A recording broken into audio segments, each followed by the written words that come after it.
کل جو حالات پیدا ہونے والے ہیں اور مجھے دکھائی دے رہے ہیں، اس میں اس سے زیادہ خوفناک عالمی جنگوں میں انسان کو جھونکا جائے گا جن کے تصور سے بھی آج ہمارے رونگٹے کھڑے ہوتے ہیں۔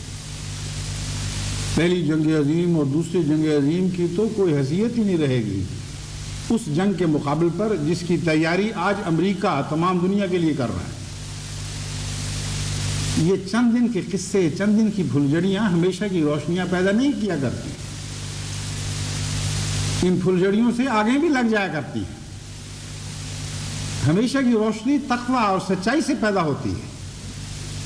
آج انسان ظلمات میں بھٹک رہا ہے، اس کا مستقبل روشن کرنے کے لیے سچائی کے دیپ جلانے ہوں گے، اس نور سے تعلق باندھنا ہوگا جس کے متعلق اللہ نے فرمایا کہ لا شرقیۃ ولا غربیہ، ایک محمد رسول اللہ کا نور ہے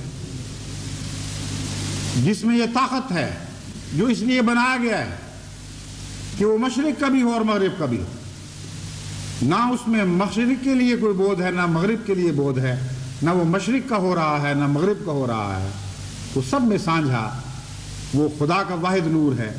اسی نور سے آج دنیا کی ہمیشہ کی بھلائی وابستہ ہو چکی ہے۔ دنیا کو اس نور کے بغیر کبھی اس ہاتھ کو ہاتھ تک سجائی نہیں دے گا۔ اور اس وقت بڑی بڑی قومیں جو اپنی عقل کی بلندیوں سے فیصلے کرنے والی ہیں تو یہ کہتی ہیں ہم اپنی عقل کی روشنی سے فیصلے کر رہی ہیں، ایسے فیصلے کر رہی ہیں جو یوں معلوم ہوتا ہے کسی اندھے نے اندھیرے میں راہ ٹٹولتے ہوئے فیصلے کیے ہیں اور غلط کیے ہیں۔ ایسے گڑھوں میں پاؤں ڈال رہا ہے جن گڑھوں میں ہلاکت ہی ہلاکت ہے۔ بس حقیقت کی بات کر رہا ہوں، سچائی کا نور تقویٰ کا نور ہے۔ سچائی کے نور کے بغیر دنیا کی کوئی چالاکی کام نہیں آیا کرتی۔